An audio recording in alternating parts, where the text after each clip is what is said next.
IMF ಹಣವನ್ನು ಪಾಕ್ ಉಗ್ರವಾದಕ್ಕೆ ಬಳಸ್ತಾ ಇದೆ. ಇದು ಇಡೀ ಜಗತ್ತಿಗೆ ಗೊತ್ತಿರುವ ಸತ್ಯ. ಉಗ್ರ ಮಸೂದ್ ಅಜರ್ಗೆ ಪಾಕ್ 14 ಕೋಟಿಯನ್ನು ಕೊಡ್ತಾ ಇದೆ. ಪಾಕಿಸ್ತಾನ ಉಗ್ರರನ್ನ ಪೋಷಿಸಿ ಬೆಳೆಸ್ತಾ ಇದೆ. ಪಾಕಿಸ್ತಾನಕ್ಕೆ IMF ಫಂಡಿಂಗ್ ನಿಲ್ಲಿಸಬೇಕು ಅಂತಕ್ಕಂಥದ್ದನ್ನು ಕೂಡ ಅವ್ರು ಕೇಳ್ಕೊಂಡಿದ್ದಾರೆ. IMFಗೆ ರಕ್ಷಣಾ ಸಚಿವ ರಾಜನಾಥ್ ಸಿಂಗ್ ಮಾಡಿರ್ತಕ್ಕಂಥ ಆಗ್ರಹ ಇದು, ಮನವಿ ಅಲ್ಲ. ನೀವು ಕೊಡ್ತಾ ಇರೋ ದುಡ್ಡು ದೇಶದ ಅಭಿವೃದ್ಧಿಗೆ ಬಳಕೆ ಆಗ್ತಿಲ್ಲ, ಅಥವಾ ಆ ದೇಶದಲ್ಲಿರ್ತಕ್ಕಂಥ ಬಡವರಿಗೆ ಕೊಡ್ತಾ ಇಲ್ಲ, ತಗೊಂಡೋಗಿ ಉಗ್ರರಿಗೆ ಕೊಡ್ತಾ ಇದ್ದಾರೆ ಅಂತ. टेरर इंफ्रास्ट्रक्चर के खिलाफ प्रभावी कार्रवाई की है, मगर पाकिस्तान फिर से इस कोशिश में लग गया है कि ध्वस्त हुए आतंकी ढांचे को फिर से खड़ा किया जाए।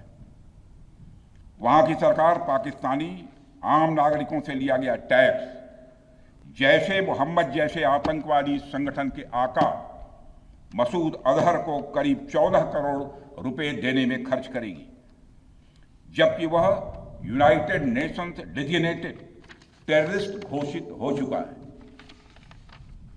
इतना ही नहीं, लश्कर-ए-तोयबा और जैश-ए मोहम्मद के मुरूद के और बहावलपुर स्थित टेरर इंफ्रास्ट्रक्चर को फिर से खड़ा करने के लिए पाकिस्तान सरकार ने आर्थिक सहायता देने की घोषणा की है, लेकिन निश्चित रूप से इंटरनेशनल मॉनेटरी फंड से आने वाले $1 बिलियन के बड़े हिस्से को टेरर इंफ्रास्ट्रक्चर को फंड करने में इस्तेमाल होगा, ऐसा मेरा मानना है। क्या यह इंटरनेशनल मॉनेटरी फंड IMF द्वारा, जो कि एक इंटरनेशनल ऑर्गेनाइजेशन है, उसके द्वारा इनडायरेक्ट फंडिंग इसे नहीं माना जाएगा? मैं दुनिया के लोगों के सामने यह सवाल रखना चाहता हूं।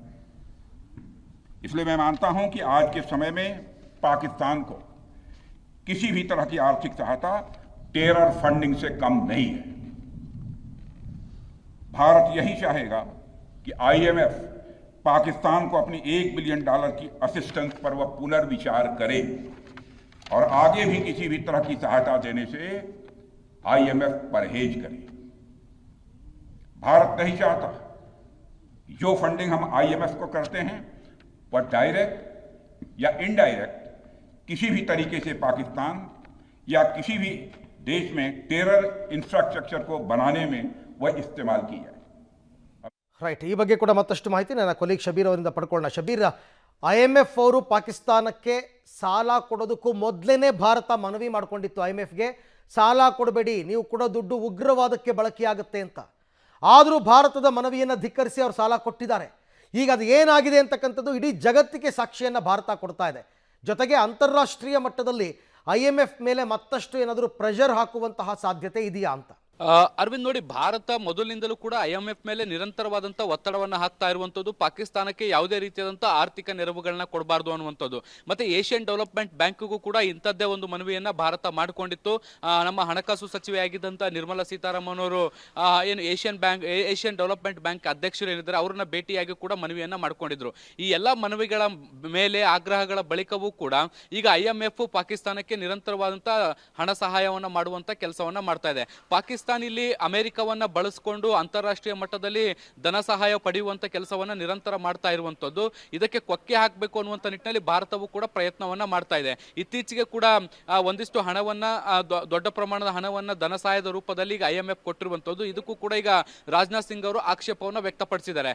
ಮುಖ್ಯವಾಗಿ ನೋಡಿ, ಪಾಕಿಸ್ತಾನದಲ್ಲಿ ಆರ್ಥಿಕ ಅಭಿವೃದ್ಧಿ ಆಗಬೇಕು, ಇನ್ಫ್ರಾಸ್ಟ್ರಕ್ಚರ್ ಗಳ ಡೆವಲಪ್ಮೆಂಟ್ ಆಗಬೇಕು, ಪಾಕಿಸ್ತಾನ ಆರ್ಥಿಕವಾಗಿ ಸಬಲವಾಗಲಿ ಅನ್ನುವಂತ ಕಾರಣಕ್ಕೆ ಒಂದಿಷ್ಟು ಆರ್ಥಿಕ ನೆರವುಗಳನ್ನ ಕೊಡುವಂತ ಕೆಲಸವನ್ನ ಅಂತಾರಾಷ್ಟ್ರೀಯ ಬ್ಯಾಂಕ್ಗಳು ಮಾಡ್ತಾ ಇದ್ದಾವೆ. ಆದ್ರೆ ಪಾಕಿಸ್ತಾನ ಈ ಒಂದು ಹಣವನ್ನ ಭಯೋತ್ಪಾದಕ ಚಟುವಟಿಕೆಗಳಿಗೆ, ಅದಕ್ಕೆ ಪೂರಕವಾದಂತಹ ಬೆಳವಣಿಗೆಗಳಿಗೆ ಖರ್ಚು ಮಾಡ್ತಾ ಇದೆ.